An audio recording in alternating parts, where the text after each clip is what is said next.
지옥인이 진짜 목포를 만나러 갑니다. 네, 지금부터는 목포 현안과 관련해서 조금 구체적인 질문을 드려보도록 하겠습니다. 먼저 시내버스, 지금 시민들이 어떤 점을 좀 많이 불편해하고 계시는지 알고 계세요? 제가 알기로는 이제 몇 가지 이야기를 좀 들었습니다. 가장 이제 불편한 점은 이제 노선이 비효율적이라는 거. 그다음에 이제 직선 노선보다는 여러 곳을 이렇게 돌아다니니까 공유한 시간이 너무 오래 걸린다는 거.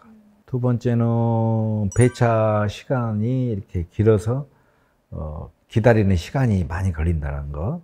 그래서 저는 이제 조만간에 시내버스를 타고 다니면서 시민들하고 이제 직접 이야기도 좀 나눠보고 어떠한 불편사항이 있는가 좀 듣고 버스를 운영하고 있는 그런 버스 관계 회사와 그다음에 기사님들 이야기도 좀 들어본 것이 이렇게 큰 도움이 되지 않을까 저는 그렇게 생각을 합니다.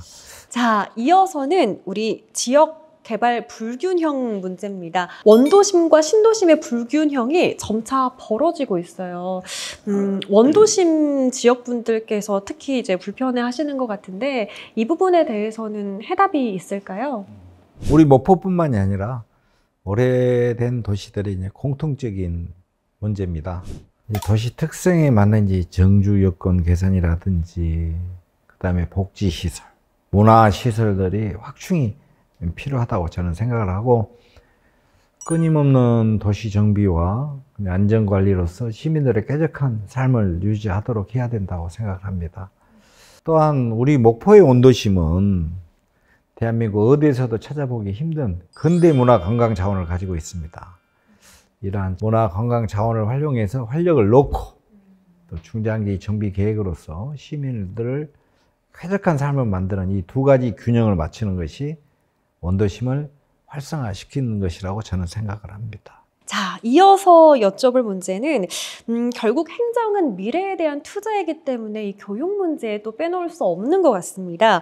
목포시가 고민해야 할 교육 현안은 무엇이 있을까요? 자꾸 그 질문을 할 때마다 자꾸 반복적으로 이야기하는 것이 부끄럽기는 합니다만은 두 가지 문제를 지적하고 싶은데요.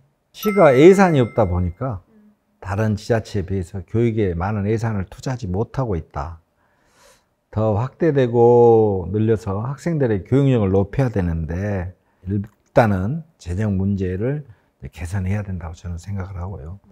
둘째는 이제 중고생들의 원거리 통학이 심각한 문제입니다.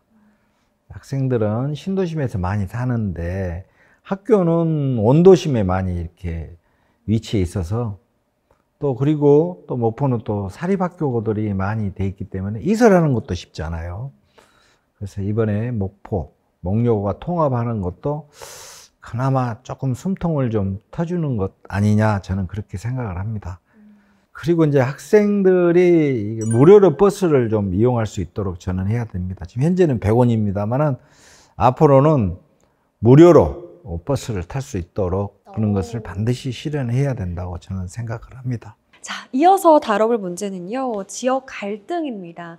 사회 전반에 있어서 여러 가지 갈등이 있잖아요. 뭐 젠더 갈등도 있고 세대 갈등도 있고 한데 목포에 또 존재하는 여러 갈등 잘 해결하기 위해서는 또 어떤 것들이 필요할까요?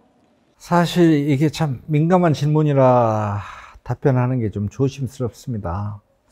지금 우리 한국 사회에서 이렇게 큰 이슈가 된 게 저는 정치 문화, 그다음에 이제 선거 풍토에 대한 영향이 아닌가 저는 그렇게 생각을 합니다.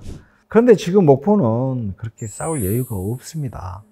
힘을 모아도 어려운 판에 새로운 비전을 좀 제시하고 생각을 좀 대전환으로 해서 앞으로 목포의 미래를 생각해야 될 때입니다. 저는 그걸 힘주어 말하고 싶습니다.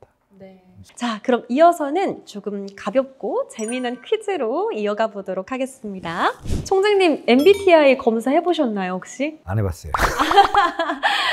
목포시청에 미끄럼틀이 생긴다면 어떻게 하실 건가요? 눈치 보지 않고 즐겁게 탄다. 1번을 선택하신 총장님, 첫 번째 MBTI 항목 E이시고요. 다음 질문, 대반동을 갔는데 바람이 불고 파도가 치고 있어요. 먼저 떠오르는 생각은?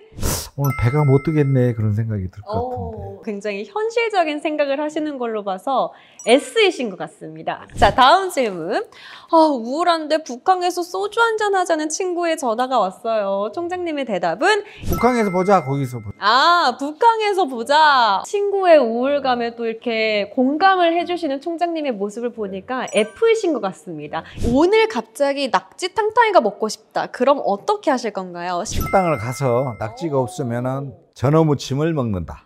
굉장히 즉흥적인 행동력이 있는 걸로 보아서 P십니다. 같은 MBTI를 갖고 있는 정치인 중에 한 분이 미국의 대통령이었던 빌 클린턴이 있어요. 그래요? 네. 저는 그 빌 클린턴 대통령이 이제 젊은 대통령으로서 좋아합니다. 그러시군요. 역시나 같은 MBTI끼리 또 이렇게 통하는 부분이 있는 것 같습니다. 총장님께서도 빌 클린턴을 뛰어넘는 세계적인 리더가 되시지 않을까 하는 기대가 됩니다. 자, 그럼 마지막으로 이 유튜브를 시청하고 계실 구독자 여러분들께 한마디 해주신다면요? 이제부터는 목포의 시민들이 진짜 목포의 주인입니다. 저는 목포 구석구석을 누비면서 목포 시민 여러분들하고 소통을 하겠습니다. 네, 오늘 총장님과 정말 다채로운 이야기 나눠봤는데 모든 이야기 속에서 공통적으로 느낄 수 있었던 건 우리 목포 시민분들을 향한 엄청난 애정인 것 같습니다. 우리 목포 시민을 향한 사랑으로 또 앞으로 또 멋진 행보를 보여주시길 응원하도록 하겠습니다.